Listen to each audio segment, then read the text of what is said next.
Crimson River's performance. Regulus holds up the vial of venom he helped Vanity extract from Vespa, a lump forming in his throat as he turns it between his fingers. James sits next to him in silence, fiddling with the white card, tracing the edge of it with his thumb. "Do you remember when you said you didn't want me to change?" James asks softly. "Yes," Regulus murmurs. James nods his head towards the vial. "That changed me." "Losing Vanity?" Regulus checks. "Yeah," James confirms. "What about—" Regulus swallows and meets his gaze, his heart clenching. "You said that who you are, all that you're made of, couldn't be changed. What about that?" "I'm still me," James whispers. "Just a little less, is all." Regulus looks away, finding it very difficult to swallow all of a sudden. He genuinely can't think of anything more tragic than that. He can hate James Potter with everything in him, hate all there is of him, but he's never once wished for less of James. James is too much of so many things to ever shrink. He's been this bright, this momentous, since Regulus met him. It's the only consistent thing that never changed, even when Sirius and Regulus himself did. Even when Regulus grew to hate him. He could always count on it. James doesn't deserve this. What Regulus hates more than James is his suffering. "I killed Irene," Regulus confesses abruptly, reaching out to put the vial back in James's pocket. "No," James replies immediately, and when Regulus glances at him, he's shaking his head. He instantly doesn't believe it. The sight makes Regulus feel like he could cry. "Yes, I did," Regulus rasps, and James stares at him, looking right into his eyes. It takes a moment, but James's face falls slack, and Regulus knows he's seen the truth in his eyes. It was a joint effort between me, Matthias, and Axis, I suppose. I had the killing blow, though. Matthias, they didn't mean to. They were aiming for Axis, but they shot Irene in the chest with their crossbow. Axis was fighting Irene, and they turned her into the shot. We took her across the bridge, and that's why I was over there instead of with you. I should have been with you, but I was too busy killing her." James shakes his head slightly. "I don't understand. Regulus, you would never—" "She asked me to. She was in a lot of pain, James, and there was no chance of her surviving, so she wanted it to be quick, so she didn't have to suffer," Regulus explains, and the skin on James's eyes goes tight. "I don't know if that was fair of her to ask of me, because I still feel guilty." "You quite literally put her out of her misery, Regulus," James says softly, reaching out to cover Regulus's hand. He hooks his pinky through Regulus's and strokes the back of Regulus's thumb with his own. "It was a kindness. If it was you in her situation, wouldn't you be grateful?" "Maybe," is all Regulus can say, because it's hard to see it that way when he still viscerally recalls the resistance of Irene's body when he slipped his dagger between her ribs. "And Matthias?" James asks. Regulus presses his lips in a thin line, consumed by the need for revenge. They blamed Axis, no doubt, so as soon as they heard the cannon, that meant Irene was gone, they went running after Axis I'm quite sure they planned to kill them. Axis snatched a bridge right out from under them while they were crossing it. I was too late to stop it. If I had been paying more attention, I could have stopped it, James announces, tipping his head back against the cave wall. The column of his throat rises and falls on a harsh swallow, and he closes his eyes. "I killed Hodge." Regulus's first instinct is to deny it, because James wouldn't just murder a child. But then he remembers how he'd simply responded to Quinn attacking Evan. It was reflexive. He killed her without thinking. Bernice had been yelling for Hodge to kill Vanity, and if he actually did, well, what happened? Regulus asks quietly. James's eyes flutter open. He slit Vanity's throat. I was too late to stop it, too, but when I reached them, I didn't even mean to do it. Isn't that fucked up? Even though he just killed Vanity, I never intended for it to happen the way it did. I pushed him, shoved him away from her. We were so close to the river, right there by the water, and he fell in, Regulus finishes. He was pushed in, James corrects, by me. James, Regulus says gently, it was an accident. You didn't intentionally kill him. You were trying to protect Vanity. Fat lot of good that did, James croaks with a bitter laugh, rolling his head forward. He winces when the movement leads to him jostling his leg a bit. It's his birthday, you know. Hodges? Regulus asks. Today? Yeah, James nods. Vanity told me. He would have been 15 today, and because of me. Don't do that. Stop it, James, Regulus whispers fervently, reaching out to grip his chin and turn his head.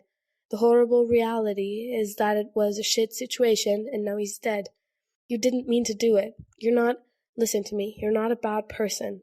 You can't keep bad things from happening, and I'm sorry for that, but you said once that we're here and we're still trying, and that counts for a lot of things.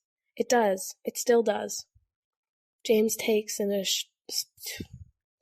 shaky breath, blinking hard, and he chokes out, I don't know how I'm supposed to live with it. You just do, Regulus murmurs, because that's all he's got. He doesn't think there's some secret that makes things such as this any easier. It'll never get easier. You just learn how to keep going, despite how hard it is. A part of me doesn't want to, James confesses, and the words are softer than a breath, but they're as devastating as nuclear explosives locked on target. It leaves a wasteland behind inside Regulus. Carefully, Regulus slips his hand from James's chin to his cheek, holding his gaze.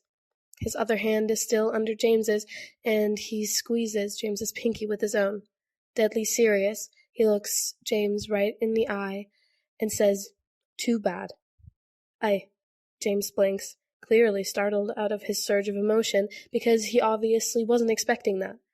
He looks at Regulus for a beat, then huffs out a weak laugh. Too bad? Yes, Regulus says simply. This isn't up for debate, James. I don't give a toss what some part of you may or may not want. I know this is all shit, but we are going home. If I have to throw you over my shoulder and carry you there myself, James's mouth twitches slightly, well, now I'll be very disappointed if you don't. You'd like that, wouldn't you? Regulus muses lightly, practically goading James into flirting at this point, because he's genuinely concerned about him. He can't believe he's thinking this, but he actually wishes James would be talking non-stop and flirting with him incessantly, compared to this. Yeah, is all James says, and he leaves it there. He teases no further, and he doesn't seem to have the energy or the inner joy to muster up a smile, or a wink, or a flirty comment. Regulus' stomach churns, and he sits there in silence for a long time, not entirely sure what to say. He has no fucking clue how to be comforting, especially to James. It's not like he's serious, for fuck's sake. Literally, Regulus is the most awkward, stilted person on the planet when it comes to emotions of any kind, but particularly those of which he labels as vulnerable or uncomfortable. It's strange how bad Regulus feels for that. It's not the first time in his life that he's put in a situation where he has to come to terms with the fact that he's not like most people. Usually, Regulus doesn't really care, but this time he wishes he knew how to be what he's never been, just so he could do something, anything, to help James right now. In the end, Regulus can't figure out what to say, but if there is one thing he knows about James, it's that he's a very tactile person. Touch. He loves it. Any kind, any place, any form. He's greedy for it. Whether that's giving it to others or getting it, just a point of contact pleases him. So Regulus pulls away, and because it's getting darker, he grabs his blanket from his bag and stands up to step over James and settle on his other side. James blinks at him, clearly not understanding what the fuck he's doing, but he makes no complaints when Regulus carefully tucks the blanket under his bad leg, pulling it up over his arm. He then stands up and steps back over before settling in up against James, as careful as possible, trying not to jostle him too much. Sit up a bit, Regulus murmurs, and James does, though he still looks confused. The expression of bewilderment melts into brief delight when Regulus slips his arm around him from where he leans up and gently pulls him back. James is essentially tucked up against his side, scooted down a little due to his leg, and he has the space to lean his head over on Regulus's shoulder. Regulus encourages him to do so wordlessly by raising the arm around him and sinking his fingers into James's hair, pushing his head over as he kneads at his scalp. James pretty much melts. "Oh," James breathes out, That's really nice." Regulus doesn't respond. He just uses his free hand to tug the blanket up over them both, tucking it under him so they are as snug as they are going to get. He keeps running his fingers through James's hair and looks off to the side, like he can ignore what's happening if he's not looking. Not once has Regulus held James, not like this. He's allowed James to hold him, and that's it, because that's different somehow. But if this is all he can do, if this is all he can offer as a form of comfort, then do it he shall. He doesn't know what to say, but maybe he doesn't have to say anything at all. It's clearly a comfort because it doesn't take long for James to slump against him, falling asleep. He's still not doing well, so he's sweaty and shivery, but he seems to be in optimal positioning for the least amount of pain. Regulus takes it as a win and drags his hand from James's hair to gently brush his fingers over the side of James's neck, closing his eyes and leaning his cheek on top of James's head. He keeps caressing his skin, lulled into a sense of calm he hasn't felt in who knows how long at this point. And even though he's no doubt going to get a horrible crick in his neck and his arm will for sure fall asleep, he doesn't plan to move. Regulus is going to stay like this for as long as he can. It makes something within him settle. It gives him heart flutters. He's not sure how long he sits there before he hears a light jingle like wind chimes that makes his eyes snap open. Lifting his head, he follows the sound to watch a sponsor box float down at the entrance of the cave. Fucking finally! Regulus exhales in relief as he carefully pulls his arm from around James, which causes him to grumble. He tries to cling tighter to Regulus, but eventually relinquishes his hold as he wakes up, mumbling questions and groaning in pain. Regulus mostly ignores him and tumbles out of the blanket, shivering in the cold, but continuing on nonetheless.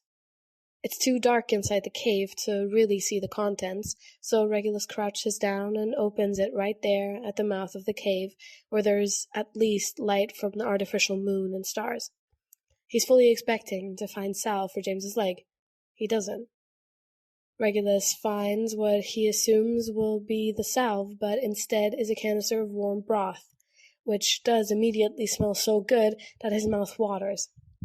There's one plastic spoon and a tiny box of matches. Regulus stares at it all, feeling oddly hollow.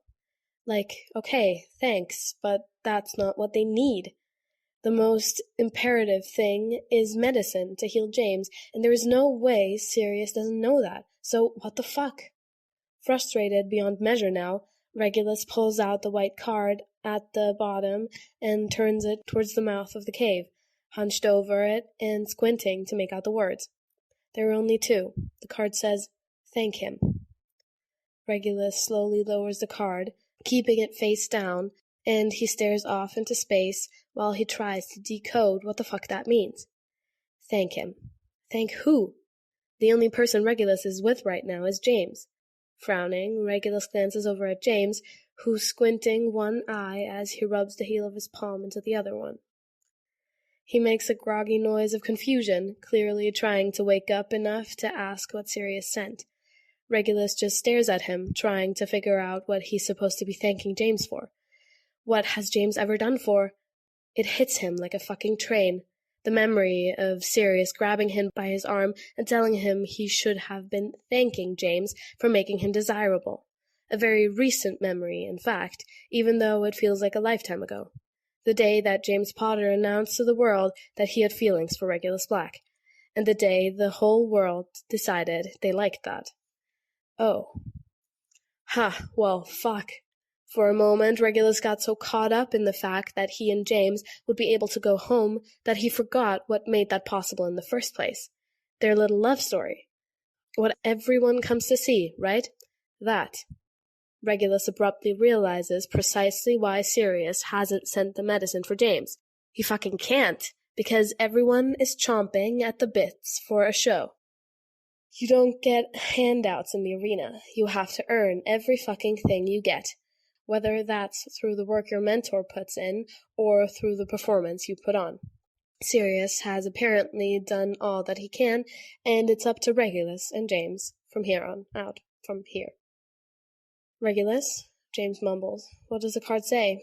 Nothing for you, Regulus replies stiffly, crumbling the card in his fist and picking up the box before moving over to the place for the fire. He strikes a match and gets the fire going, where he immediately drops the card. He sent matches? James asks, eyebrows furrowed, an orange glow dancing with the shadows over his face. Yes, and also broth for us to share. It's warm, Regulus says, trying to soften his voice. He isn't sure if it works. Carefully, he lifts the blanket and sits underneath the edge of it, putting the broth in his lap.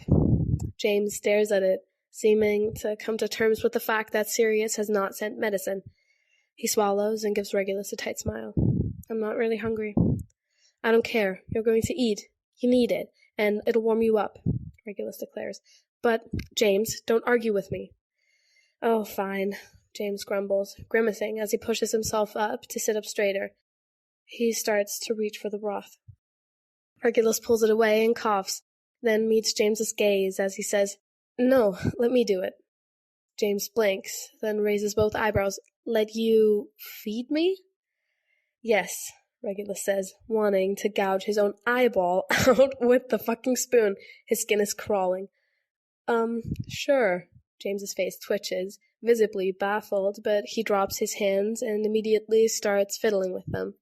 Regulus notices he does this when he's restless, nervous, or confused, or all three, and he especially does it when he's anxious. Taking a deep breath, Regulus dips the spoon and scoots closer to carefully lift it to James's mouth. James's eyebrows are furrowed, but he dutifully sips it, eyeing Regulus over the top, like he's finally lost it. Yeah, Regulus relates. They're utterly silent as Regulus quite literally feeds James broth and occasionally steals bites for himself in between. On the bright side, the broth warms him and sits well on his stomach. So that's nice. Everything else? Fucking awful. This feels distinctively lacking in romance. Regulus is really, really bad at this. He doesn't know where to start because he knows it's going to take something major to get James his medicine, and Regulus's mind is utterly blank. He could really use James's help right now, but bluntly asking him out loud to lean into a fake romantic moment sort of defeats the purpose. But maybe James can sort of take the wheel on this one. I think we should talk about us, Regulus announces. Us? James repeats, blinking. Regulus clears his throat. Our relationship. James rears back a little. Sorry, what? We have one of those? Obviously, Regulus grits out, agitated that James isn't immediately jumping on this opportunity as usual. Yes, he's been through a lot, but this is crucial. Regulus is going to need James to get it together. Everyone has relationships, even if it's just two strangers. Being strangers defines the relationship between them, and the relationship between us is... James's eyebrows are throwing a fucking party at the top of his forehead. It is...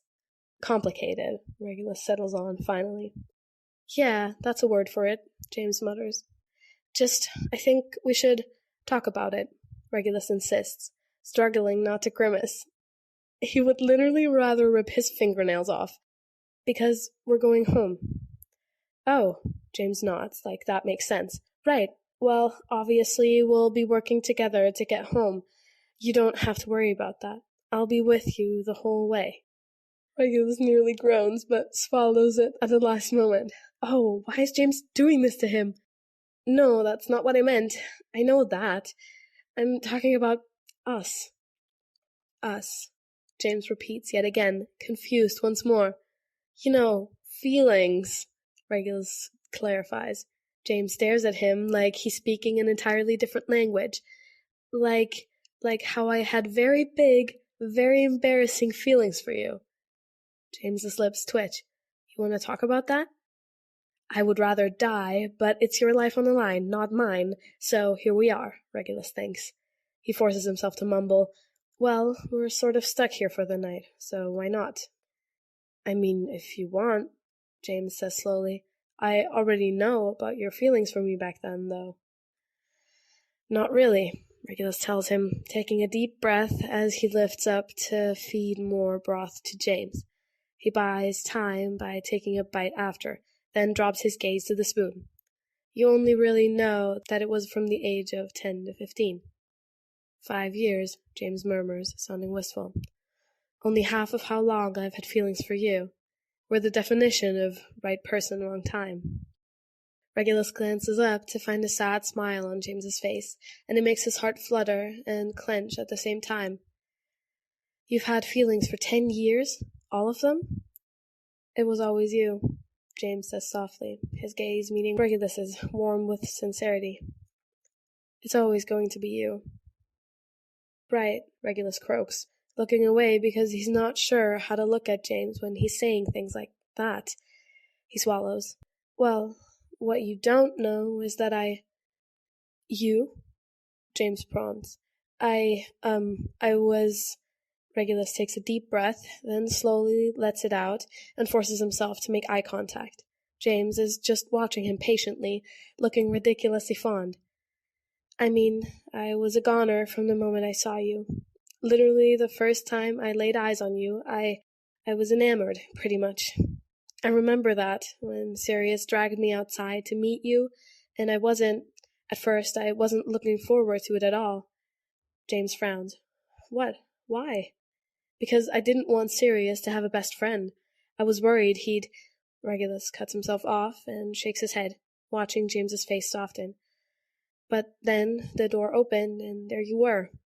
I remember thinking even then, even at 10, that you had the prettiest eyes I'd ever seen, behind your glasses and everything. Just like that, I was very happy that Sirius had a best friend. You blushed the moment I smiled at you, James says, smiling affectionately now. Despite his injury and the pain he's surely still in, his eyes are sparkling. Huffing out a soft laugh, he whispers, You were so shy. I couldn't help it, Regulus replies quietly. I know, James tells him, his voice gentle, like he's trying to be kind to that small boy with helpless feelings now, as if he can make up for the fact that he wasn't then. Regulus chokes out a harsh laugh and spoons out another bite for James, and then himself. You also don't know that I used to collect brown rocks if they reminded me of your eyes. I would watch out my window every day after school to wait for you to come up to the sidewalk so I could meet you at the door before Sirius did. I think I filled at least 2 journals about you before I even turned 11. You don't even want to know how many I ended up burning at 15. James, I thought about you literally all the time. I was... Regulus?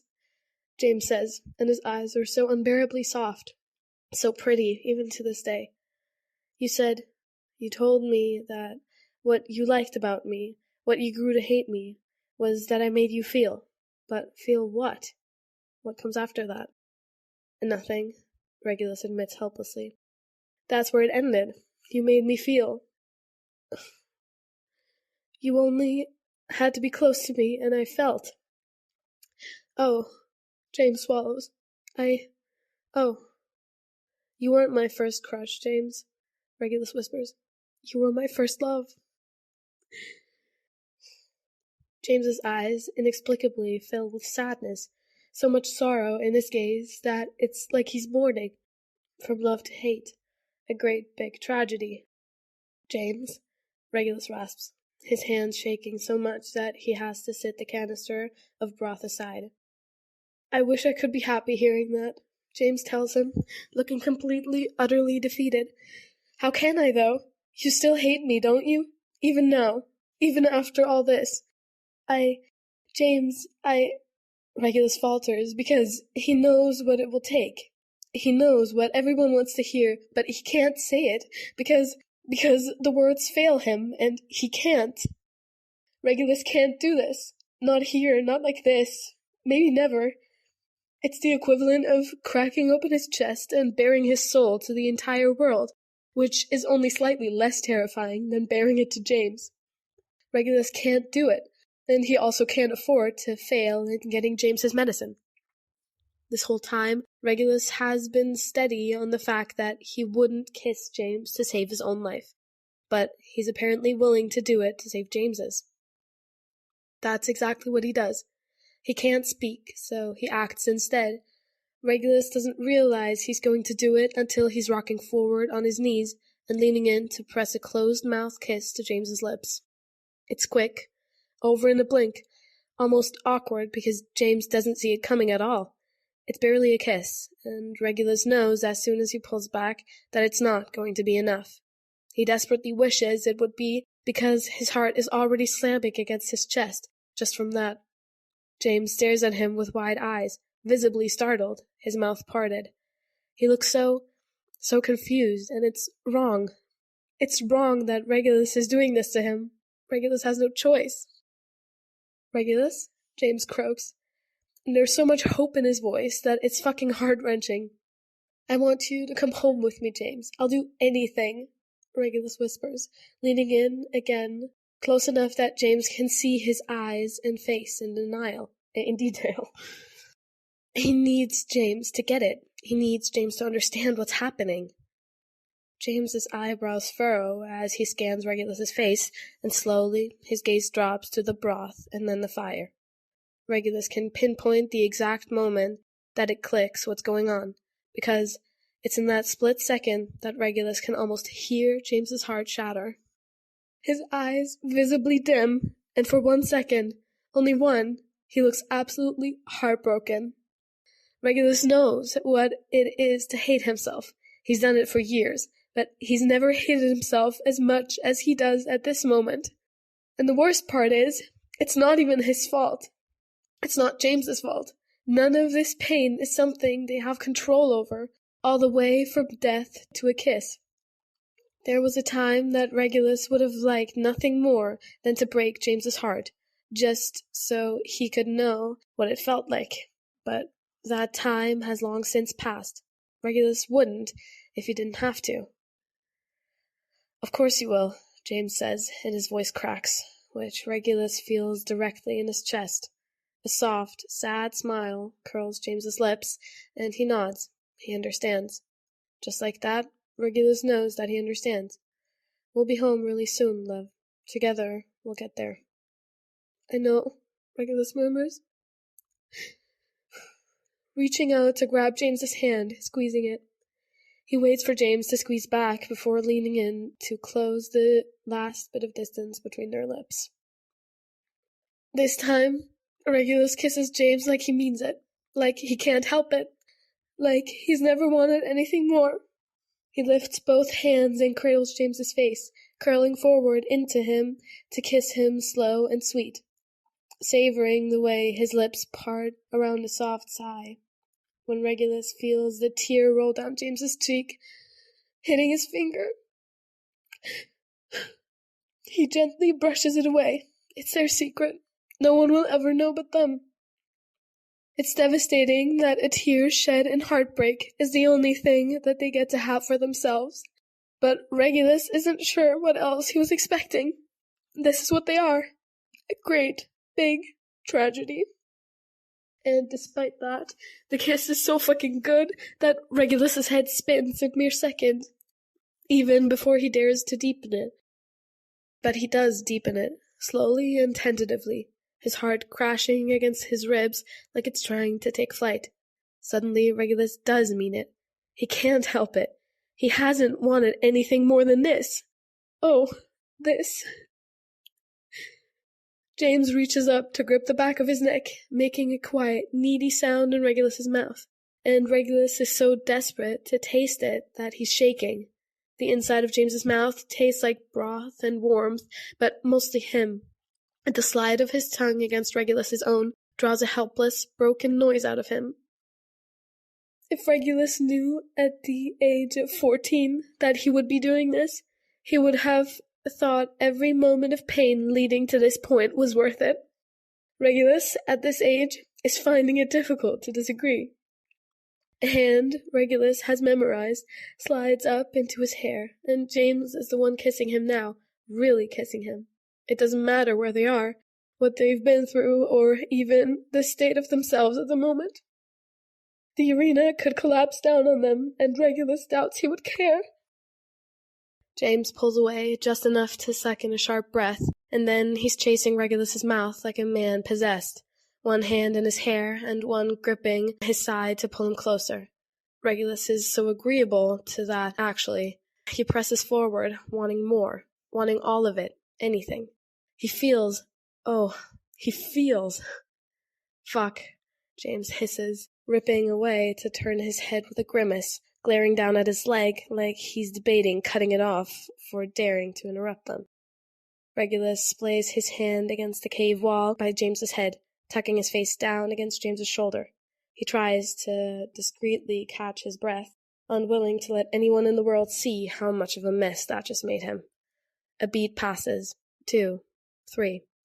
Regulus and James just breathe, not moving or speaking for a long time. Finally, once Regulus is mostly sure that he's gotten his shit together, he lifts his head and clears his throat. His voice is a little wooden, like he's reading lines from a script when he mutters, "Well, that was a bit stupid to do when you're hurt. We can't do that, or anything else, until you're healed, James." "Yeah," James says softly, dropping his gaze. "That's for the best. But it was—" James hesitates, then lifts his eyes to look at Regulus, and Regulus knows this is real. Whatever he's about to say, he's going to mean it. "That was one of the happiest moments of my life, despite the pain." "I'm sorry," Regulus wants to say. "That was the best kiss I've ever had," is what Regulus says instead, because if he can't apologize, he can at least tell the truth about that. James's lips tug up in a crooked smile, and though it doesn't reach his eyes, it's real, too. "Good to know." "We should finish the broth and sleep," Regulus whispers, and he reaches out to grab the canister to do just that. Feeding James isn't awkward and uncomfortable anymore. For some reason, it's much more intimate now. James's medicine comes only a bit after they've finished the broth, less than an hour later. He knows he should be happy about that, but it mostly just leaves a bitter taste in his mouth. What it took to get it. James doesn't even want to think about it. He never imagined a scenario in which he could get something he's wanted for so long without even coming close to actually having it at all. It's not Regulus's fault, James knows that, but it still hurts. Well, now James knows that Regulus would kiss him in the pursuit of saving his life. If there literally was no other option, how fucking romantic. It's fucked up, mostly. James doesn't want to be resentful, but he can't help the anger and hurt that festers in him.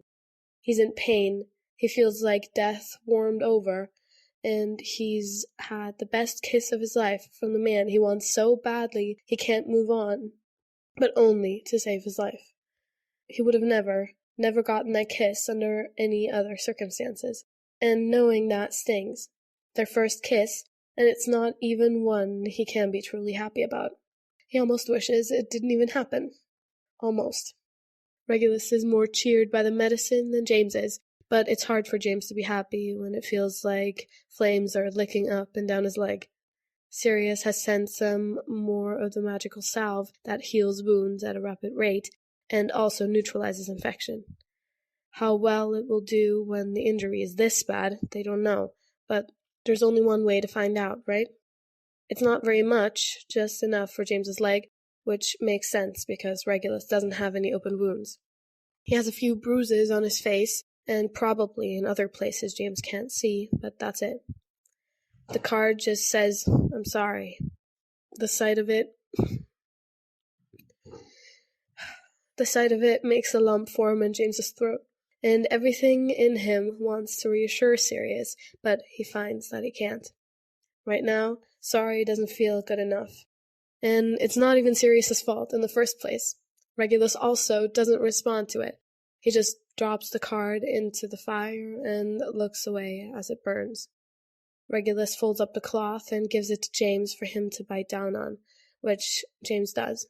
And then he spreads the salve on the entry and exit point where the hook went into one side of his thigh and came all the way back out on the other. It's excruciating, quite frankly. James clamps down on the cloth and muffles a scream, pounding one fist to the cave floor like some other form of pain can distract him.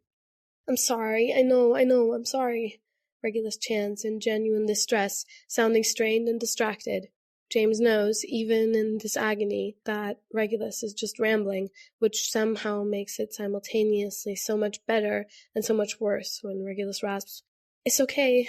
I promise it's okay. Almost done, baby. It'll be over soon. Shh, it's okay." So Regulus can't stop hating him, but he can call him baby and panic every time he's in high spikes of pain. Lovely. Just fucking lovely. Speaking of high spikes of pain, this one is so bad that James quite literally passes out. He doesn't know it's going to happen until the dark edges creep in, and he's just relieved because at least he doesn't have to feel this way anymore. He slips under while Regulus is still working on his leg. James sleeps all the way through until morning, which he becomes aware of when he wakes up again. The first thing he makes note of is that he and Regulus are snuggled up under the blanket, just like they were before the broth came. Regulus is holding James, even in his sleep, his fingers slack in James's hair like he was stroking it before he drifted off. The next thing James becomes aware of is the distinct lack of pain in his leg. He holds his breath as he lifts his head and looks at it, heart thumping hard when he sees how much better it is. Each puncture wound is significantly smaller, and his leg is no longer swollen and inflamed. It's not completely healed, but he should be able to walk on it, and James himself is feeling much better as well.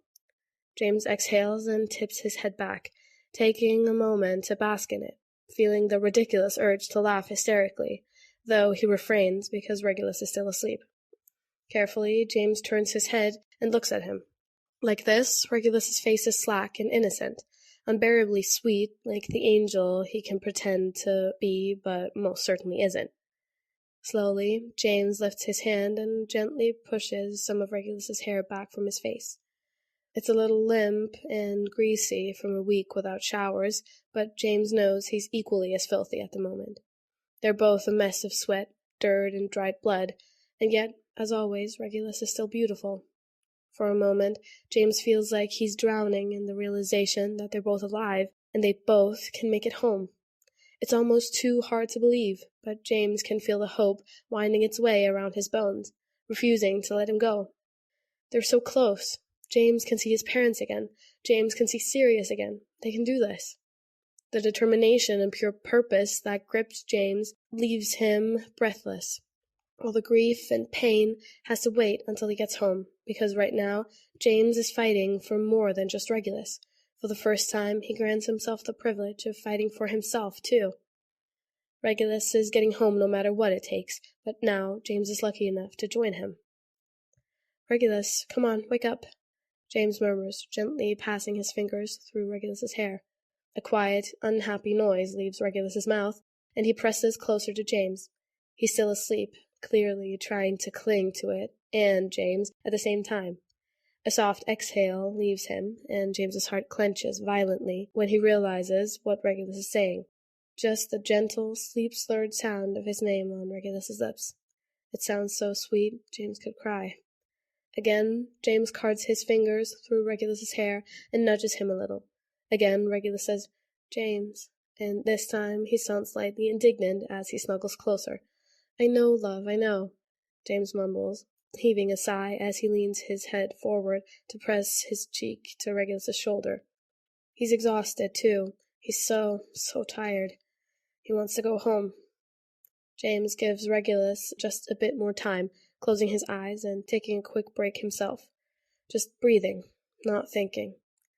It's one moment he steals for both of them, and then he opens his eyes and takes a deep breath, because they still have a ways to go.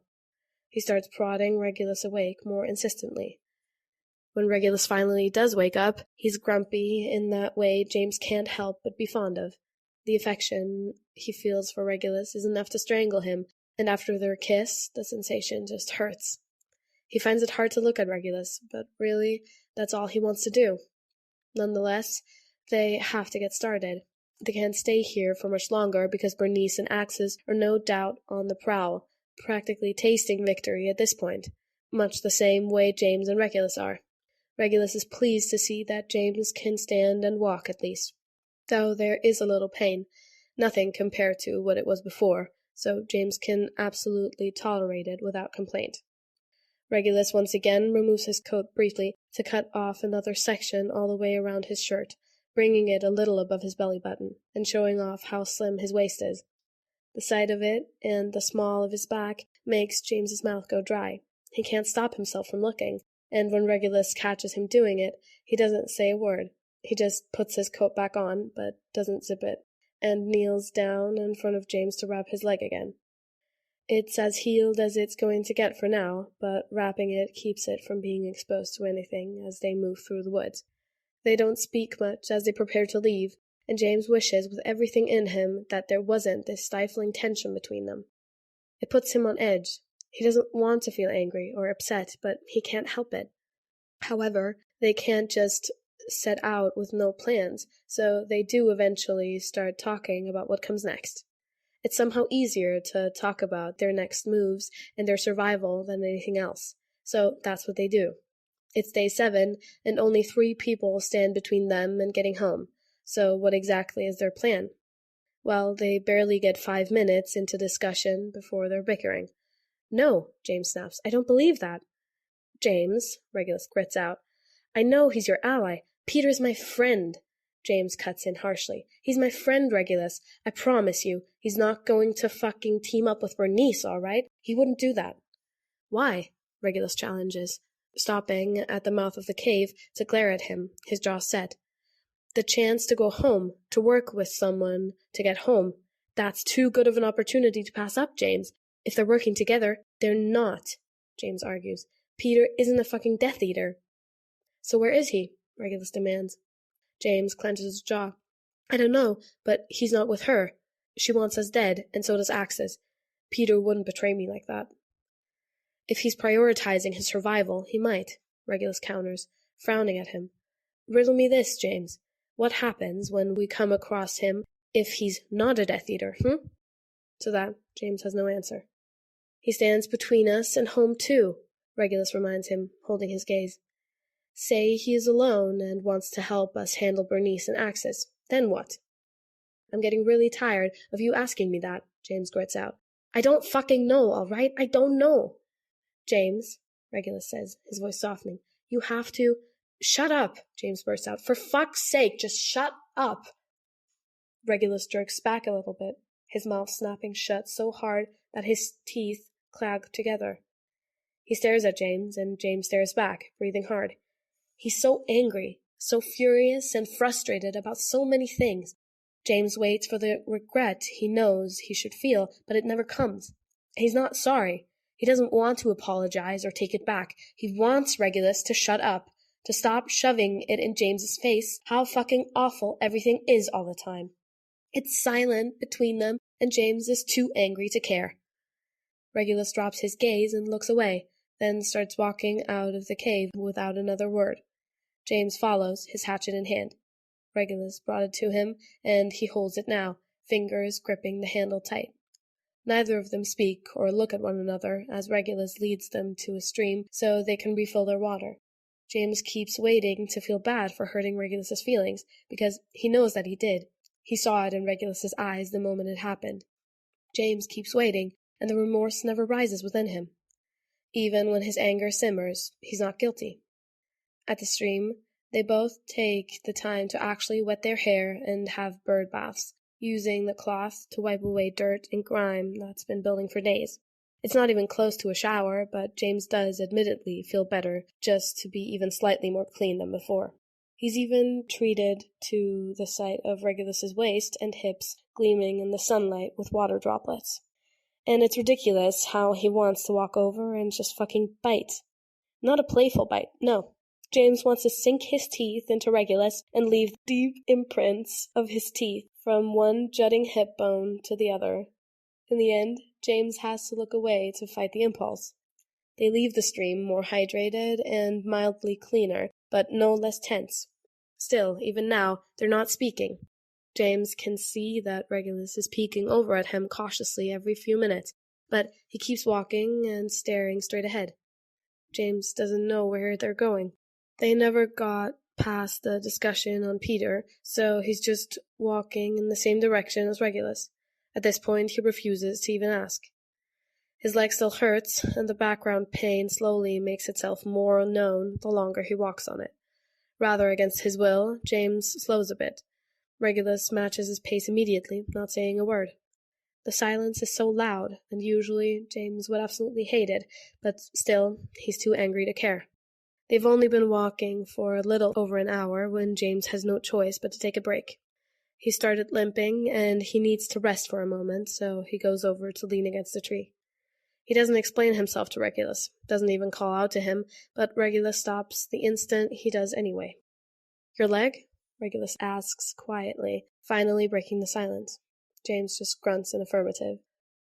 Regulus swallows, then turns away and walks off in between the trees. James watches him go, not even speaking when he loses sight of him. It takes a few beats of silence and the echo of Regulus's presence that he left behind, and then James feels the unease set in along with his weariness, agitation, and pain. James doesn't like not being able to see Regulus. It makes a knot of stress form at the top of his spine. It puts him on edge. Make no mistake, James is still angry for some fucking reason he can't really figure out. Perhaps angry at everything, but that doesn't mean he wants Regulus to leave. As much as he needs this break, James starts to push himself back up to follow Regulus where he's gone. Because that's him, isn't it? That's what he always does. It's pathetic. Yet he can't stop himself, so that's exactly what he begins to do. Only to stop when Regulus comes back into view again. Regulus has a large stick, longer than it is wide, and he brings it back to James. He holds it out and mumbles, "For you, to take some of your weight off your leg." James doesn't say anything as he reaches out and takes it. He just looks away and rests against the tree. The pain in his leg is dulling slowly but surely. "James," Regulus says softly, and he's not quite able to meet James's eyes when he looks at him. "I'm sorry." "It's fine," James replies shortly, his tone making it very clear that it's not fine, though he honestly doesn't know what it is he's actually upset about. "Right," Regulus whispers. "Okay, sorry." They fall silent again, not looking at each other, and then they start walking a few minutes later when James thinks he's ready. The stick helps a lot, so much so that James almost wants to thank Regulus for the idea, but the words are blocked by the thick knot of frustration in his throat. Another hour passes in suffocating silence. "All right?" Regulus asks eventually. "Your leg, I mean." "Fine," is James's clipped response. Regulus comes to an abrupt halt, making James walk past him. James doesn't stop or look back, just keeps right on going, and then Regulus rasps, "James." At that, the way Regulus says his name, James stops. He sounds so upset, genuinely hurt, maybe even a bit scared. Despite everything, hearing Regulus sound like that tugs on something deep in James, like it hooks right into his soul and drags him out of his own feelings. Slowly, he turns around.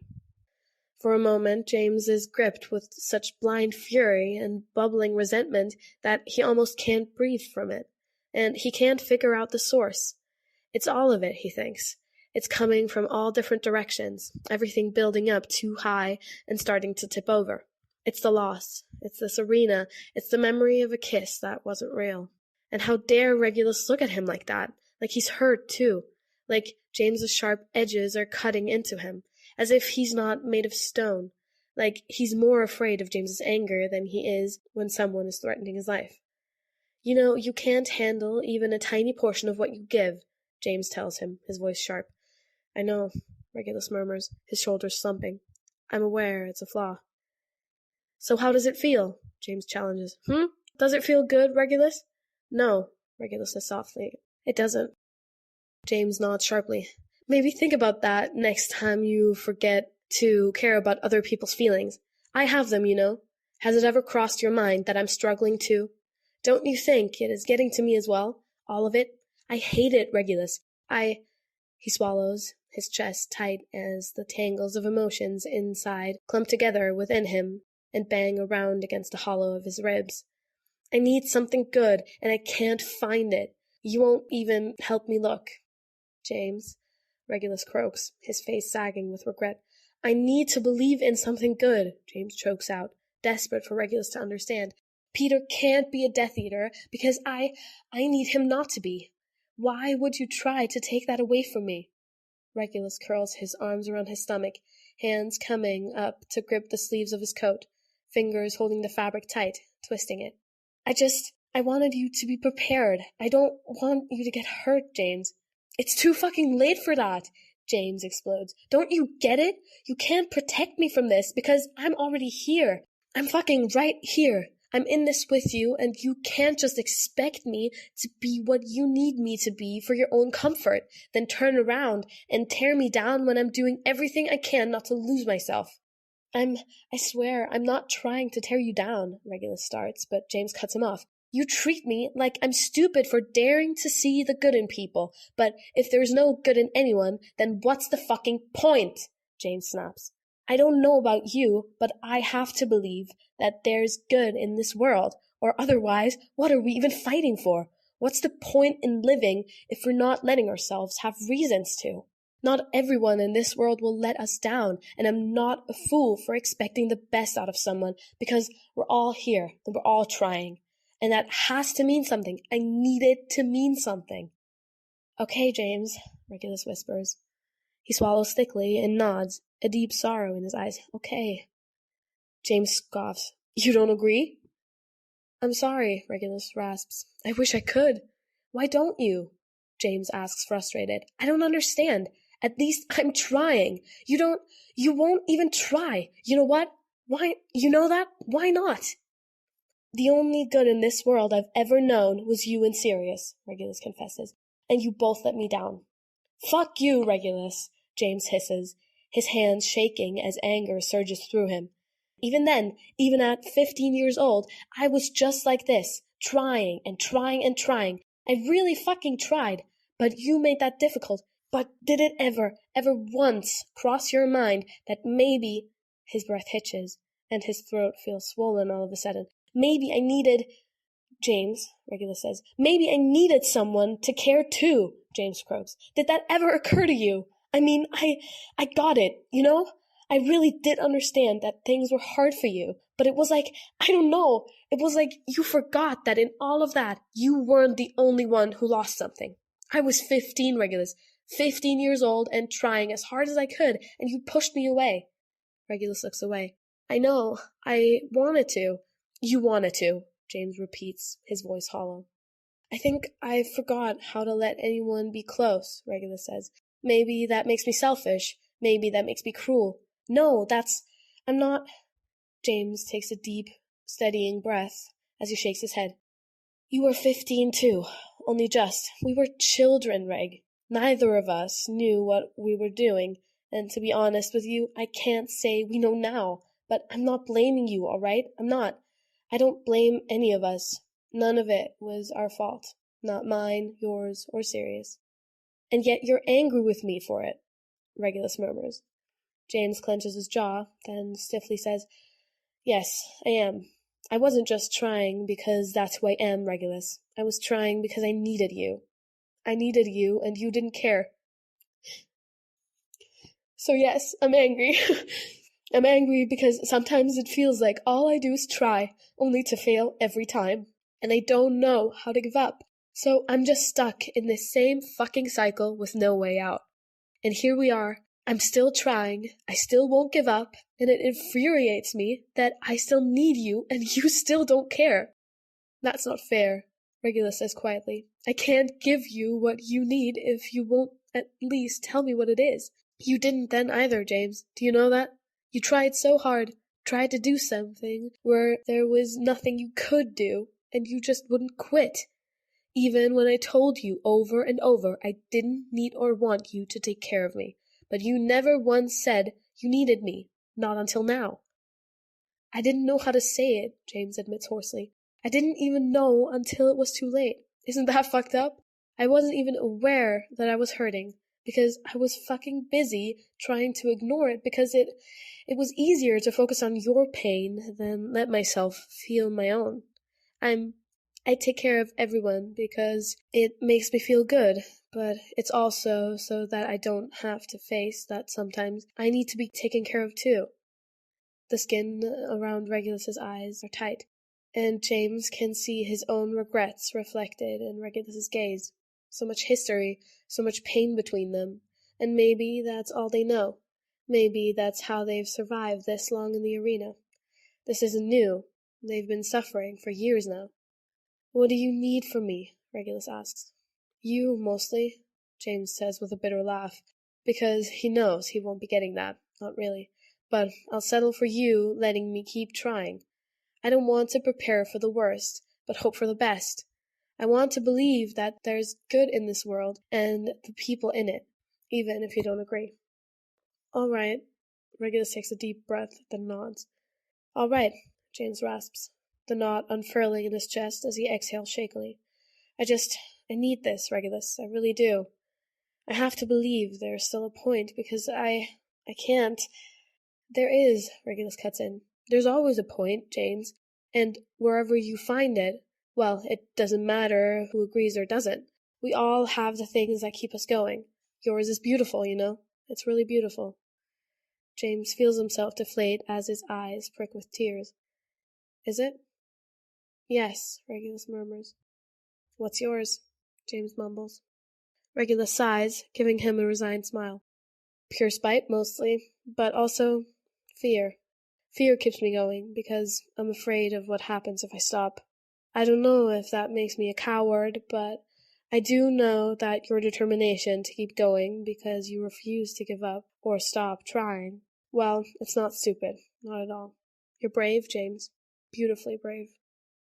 James feels like that cracks him open a bit. It hits him then how frightened he is, how desperately he needs this hope and his persistence in always trying, no matter his failures, because he's going to live. Because he can go home, and that means he has to live with what he's gone through. And that's why he's so angry. He's upset because he won't get to just escape the horrors of what's happened here, and he has to bear the weight of it after bearing so much already. It's infuriating. It's devastating. But this, what Regulus has just said to him, eases that fury, that fear, that failure. It crawls up from something innocent and soft in his center, in his very soul, and curls up around his heart, warm and snug. It makes him feel like he's going to be okay. It makes him feel safe. Thank you, James breathes out. We should go, Regulus says softly, turning to walk again, but he abruptly stops and looks back. And James? Yeah, James whispers. If there's one thing all of this has taught me, Regulus tells him, it's that I've always cared. James sucks in a deep breath, holding it as a balloon expands in his chest, his heart starting back to life with a harsh kick. He looks into Regulus's eyes, those eyes that he knows so well. And it's true. Regulus is telling the truth. That's real. He's always cared. Oh.